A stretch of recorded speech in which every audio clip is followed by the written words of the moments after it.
Hi guys, இன்னைக்கு நம்ம இந்த ட்ராமாவோட நெக்ஸ்ட் எபிசோட் தான் பார்க்க போகிறோம். இப்போ நம்ம ஹீரோ கிட்ட உன்னால் டிரைவே பண்ண முடியாதுன்னு சொன்னேன், அப்போ அது கூட பொய்யான்னு கேட்குவோம். அன்னைக்கு ரேசிங் கிளப்பில் வாங் லிங்பே 2 பேரும் பேசின அந்த சிசிடிவி ஃபுட்டேஜ் என்கிட்ட இருக்கு, உனக்கே வேணா தரேன். ஆனால் இப்போ அந்த வாங் வேற காணாமல் போயிட்டாரு.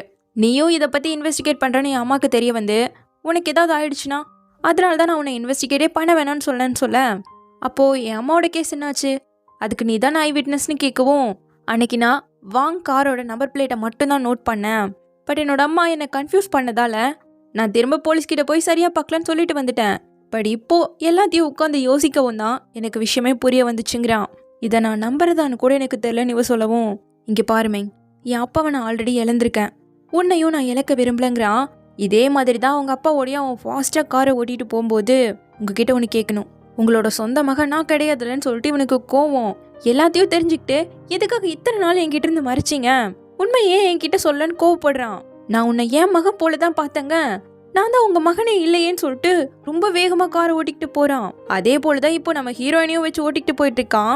அந்த பிளாஷ்பேக்ல என்னோட அப்பா யாருன்னு சொல்லுங்க, ஏன் இத்தனை வருஷம் அவர் வரவே இல்லை, அப்போ அம்மா என்ன வெறுத்ததுக்கு காரணம் அவராலையான்னு கேட்கும்போது, நீ கேள்வி கேட்கறது முதல் நிறுத்து, நான் தான் உன்னோட அப்பான்னு சொல்றாரு. எனக்கு உண்மை தெரிஞ்சாகணும்னு சொல்லிட்டு பயங்கரமா கத்த கரெக்டா ஒரு லாரி ஆப்போசிட்ல வரவும் அவங்க அப்பாவை 2 பேரும் சேர்ந்து எப்படியோ இந்த பக்கம் திருப்பிட்டாங்க.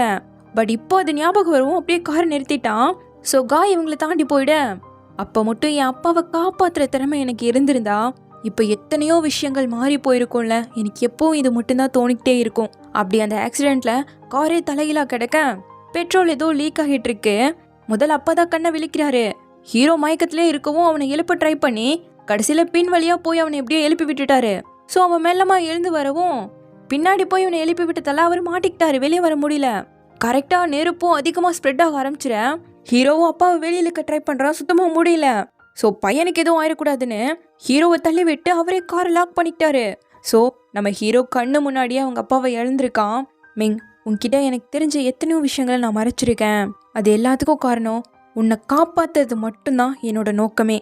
பட் இது வரைக்கும் நான் யார் மேலேயும் அக்கறை எடுத்துக்கிட்டதே கிடையாது, இதுதான் என்னோட முதல் முறை. அதுதான் நான் இவ்வளோ பயக்கிறேன். திரும்பவும் எனக்கு பிடிச்ச ஒருத்தரை நான் இழக்க தயாரா இல்லைங்கிறான். ஹீரோயினுக்கும் நல்லாவே புரிஞ்சிடுச்சு, போதும் நீ டிரைவ் பண்ணது, என்னை விட மோசமாக டிரைவ் பண்ணுறேன்னு. அவனை எழுப்பி விட்டுட்டு அவள் டிரைவர் சீட்டில் உட்காந்துக்கிட்டு நல்லா டைட்டாக உட்காந்துக்கோ, நீ ப்ராஜெக்ட் லீடர் ஒன்றும் மாற்றலையேன்னு கேட்கவும், அதெல்லாம் மாற்றலைங்க, இவளே ஓட்டிக்கிட்டு வரா. 2 பேர் முகத்துலையும் இப்போதான் சிரிப்பே வருது. இந்த பக்கம் காய்க்காக சியோ ப்ரப்போஸ் பண்ணுறதுக்கு எல்லாம் ரெடி பண்ணிட்டு இருக்கான். உடனே காய் வந்து எல்லாத்தையும் பேக் பண்ணுங்க, பிளான் மாறிடுச்சுங்கிறான். ஏன்னு கேட்டா நம்ம ஹீரோ வந்துட்டானாமா, அவனை நான் தான் கூப்பிட்டேன்னு சொல்ல, லூசு எருமை மாடு, இப்பவே இதெல்லாம் ஒரு ரூம்ல கொண்டு போய் அரேஞ்ச் பண்ணுன்னு சொல்லி விரட்டி விட்டுட்டான். அடுத்து இவங்க 2 பேரும் வர, வா டீம் பில்டிங் ஈவெண்ட்ல நமக்காக எல்லாரும் வெயிட் பண்ணிட்டு இருக்காங்கன்னு ஹீரோயின் கூப்பிட ஹீரோவும் வரான். கிளைண்டா நீ என்ன வெல்கம் பண்ண மாட்டேன்னு கேட்கவும், சரி வந்து தொலைங்கிற மாதிரி தான் கூட்டிட்டு வரான். இப்போ சியோ ரூமை சூப்பராக ரெடி பண்ணிட்டு வந்து பாருன்னு சொல்லிட்டு காயை கூப்பிடுறான். சும்மா சொல்லக்கூடாது, சூப்பராக தான் ரெடி பண்ணி வச்சிருக்கான். இந்த பொம்மை எப்படி வந்ததுன்னு கேட்கும்போது, அது நான் தான் வாங்கி வச்சேன், இதை இங்கே வைக்கக்கூடாது, தோ இங்கே வைக்கணும், நடக்க போகிற எல்லா விஷயத்தையும் ரெக்கார்ட் பண்ணி மெங்கோட புருஷனுக்கு அனுப்பி வச்சு டிவோர்ஸ் பண்ணுறதுக்கு சீக்கிரமாக ஏற்பாடு பண்ணணும்னு இருக்கான். டே இதெல்லாம் வேணான்னு சொன்னாலும் கேட்க மாட்டேங்கிறான். கடலு காதலன்னு காதல் கவிதை அவன் ப்ராக்டிஸ் பண்ணிக்கிட்டு, வாங்க எல்லாரும் ட்ரூத் ஆர் டேர் கேம் விளாட்லான்னு சொல்லிட்டு வரானுங்க. அப்போதான் ஹீரோக்கும் ஹீரோனுக்கும் கொஞ்சம் லுக்கிங்ஸ் எல்லாம் போயிட்டு இருக்கு. இப்போ அந்த கேம்க்கான முதல் கார்டை காய் தான் செலக்ட் பண்ணி தரான். நீங்க மெங் வந்ததுலேருந்து வேற மாதிரி நடந்துக்கிறீங்களே, அப்போ மெங்க உங்களுக்கு பிடிச்சிருக்கான்னு கேட்கவும், என்னடா கேள்வி கேட்குறேன்னு எல்லாம் அப்படியே சும்மா ஆக்ட் பண்ணிக்கிட்டு ஆமாம்மா எனக்கு பிடிச்சிருக்குன்னு ஒத்துக்கிட்டான். எல்லாரும் ஷாக் ஆனதும் ஏன் உங்களுக்கெல்லாம் மெங்க பிடிக்காதுன்னு அப்படியே பிளேட்டை மாத்துறான். அடுத்த கார்டை நம்ம ஹீரோ செலக்ட் பண்ணவும், ஆஃபீஸ் ரொமான்ஸை நீ சப்போர்ட் பண்ணுவியான்னு கேட்கவும், அஃப்கோர்ஸ் கண்டிப்பா, ஒர்க்கை அஃபெக்ட் பண்ணாத வரைக்கும் பிரச்சனையே கிடையாதுங்கிறான். என்ன ஒரு அதிசயம், இதுக்கு நீ சப்போர்ட் பண்றனா உன் மனசுல யாராவது இருக்கணுமே, யாருன்னு எல்லாரும் கேட்க, அது மேனேஜர் மெங்குன்னு சொல்லிட்டான். என்னடா இவங்கிற மாதிரி அடுத்து நம்ம ஹீரோயினை செலக்ட் பண்ண சொல்ல, இப்போ ஜின்யோ காய்னு 2 பேர் இருக்காங்க. உன்னோட ப்ராஜெக்ட்க்கு ஒருத்தர் தான் சூஸ் பண்ணணும்னா யாரை சூஸ் பண்ணுவேன்னு கேட்க, ப்ராஜெக்ட்டுக்குன்னு பார்த்தா நான் காய் தான் சூஸ் பண்ணுவேன்னு சொல்லிட்டா.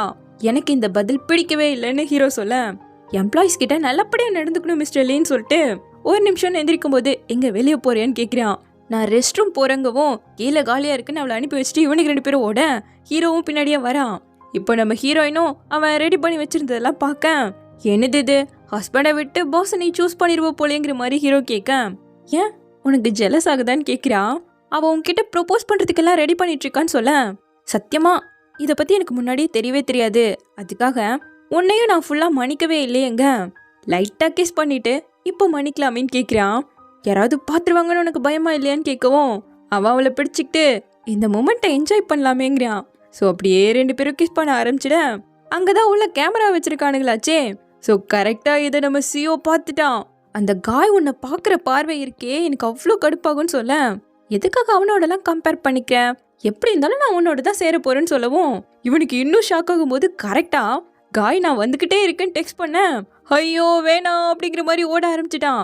அவங்க ரொமான்டிக்கா பூவை தூக்கிட்டு போஸ் எல்லாம் கொடுத்துக்கிட்டு ஆசையா வர ஜஸ்ட் மிஸ் உள்ளேயே போயிருப்பான். அதுக்குள்ள சியோ வேணான்னு ஓடி வந்து அவனை தள்ளி விட்டு அவன் மேலேயே விழுந்துட்டான்.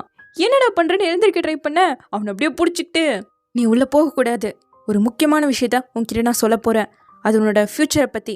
பட் நம்ம எப்போவும் பிரதர்ஸா இருப்போம்லான்னு கேட்க இவனுக்கே ஒன்றும் புரியல என்னத்த சொல்ல போறான்னு.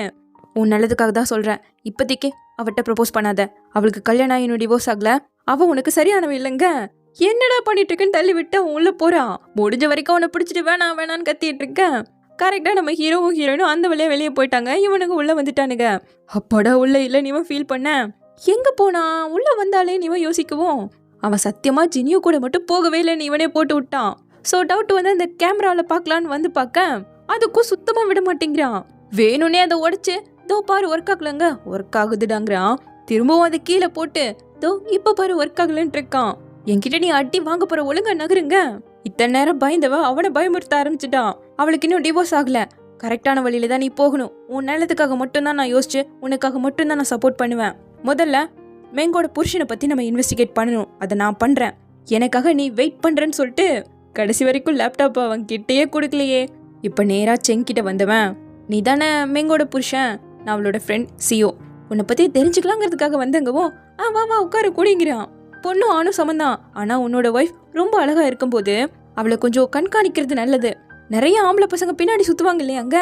யாரு காய சொல்றியா, அவளுக்கு அவன் நல்லா சுத்தமா பிடிக்காதுங்கிறான். காய சொல்லலையா, அந்த பையனை பார்த்தாலே பொண்ணுங்க லவ் பண்ண ஆரம்பிச்சிருவாங்க. ஹாய்லானோட மேனேஜர் அதான் ஜின்யூன்னு சொல்ல அட ஜின்யூவா, அவன் என் ஃப்ரெண்டு தான், நாங்க எல்லாத்தையும் ஷேர் பண்ணிப்போன் இருக்கான். என்ன மாதிரி புருஷன் இவன் நினைச்சவன் புரிய வைக்க ட்ரை பண்ணாலும் சுத்தம் வேஸ்ட்டு. அப்படியே இங்க நம்ம ஹீரோவோட வீட்டில் தான் ஹீரோயின் இருக்கா. ஹேண்ட் வாஷ் பண்றதுக்கு நானும் ஹெல்ப் பண்றேன்னு வந்தா, அதான் இப்போ யாரும் இங்க இல்லையேன்னு சொல்லிட்டு கிஸ் பண்ணிக்கிட்டே அவங்களோட ரொமான்ஸை கண்டினியூ பண்ண ஆரம்பிக்க டே ஜெனியோ கதவை தரன்னு நாய்க்கு பயந்து சியோ கத்திட்டு இருக்கான். நீ இங்க என்ன பண்றன்னு கேட்க உனக்கும் எங்க கடையில் அப்படி என்னதான் கரும்பு ஓடிட்டு இருக்கு, நடிக்காத நாயே, ரூம்குள்ள நீங்க பண்ண விஷயத்த நான் பார்த்துட்டேன், கருமோ அதை சொல்லக்கூட வழி இல்லை, இதுக்கு போய் ஐ விட்னஸ் ஆகிட்டனே. இங்க பாரு ஜினியோ, நீ ஒரு பையன் புரியுது, அவ்வளோ அழகான பொண்ணு புரியுது, அதுக்காக உன் ஃப்ரெண்டுக்கே நீ துரோகம் பண்ணக்கூடாது. அவளுக்கு கல்யாணம் ஆய புருஷன் இருக்கான், அந்த பிள்ளைய வந்தாலும் நீ பக்கம் போக கூடாதுங்க. யாரு என்ன பத்தியா பேசுறேன்ட்டு அவளே வந்து ஹீரோ மேல உட்காந்துட்டு இருக்கா. டேய் நீங்க 3 பேரும் என்ன கர்மத்தை பண்ணிட்டு இருக்கீங்க, லிவிங் டுகெதர்லயா இருக்கீங்க? இல்ல சியோ, நாங்கெல்லாம் சட்டப்பூர்வமா ஒன்னா இருக்கோம்னு சொல்லவும் எங்கிருந்துடா சட்டம் வந்துச்சு, கல்யாணம் பண்ணி அஃபேர்ல சுத்திட்டு இருக்கீங்க, உனக்கெல்லாம் சுத்தமா வெக்கமாவே இல்லையான்னு சொல்லிட்டு திட்டேன். போதும் இந்தடா இதை பாருன்னு சொல்லிட்டு அவங்க மேரேஜ் சர்டிஃபிகேட்டை காட்ட அவ்வளோதான் பையன் மட்டையே ஆகிட்டான். நம்பவே முடியல, இருந்தாலும் நம்பி தானே ஆகணும். அப்போ நீங்க கல்யாண பணத்தை மறைச்சு வாழ்ந்துட்டு இருக்கீங்க, காரணம் அந்த வாங்காகவான்னு கேட்க ஆமாங்கிறான். ஹாய்லாண்ட் சீக்கிரமாவே ஓப்பன் ஆக போகுது, என்னோட அம்மாவும் கொஞ்ச நாள்ல வந்துருவாங்க, ஸோ கண்டிப்பா நீ இதை சீக்ரெட்டாக தான் வச்சுக்கணும்னு சொல்ல உங்க சீக்ரெட்டை ஏன்டா என்கிட்ட சொன்னீங்க, எனக்கு தேவையில்லாம அதிகமா தெரிஞ்சு போச்சே, உன் அம்மா கிட்ட மாட்டினேன், நான் தீர்னேன், கடைசியில் இப்படி பாவப்பட்டவன் ஆகிட்டனேன்னு சொல்லிட்டு போயிட்டு இருக்கான். ஸோ இப்படியே இந்த எபிசோட் முடியுது. சீக்கிரமாக என்னோட நெக்ஸ்ட் பார்ட்டில் வந்து பார்க்குறேன். தேங்க்யூ.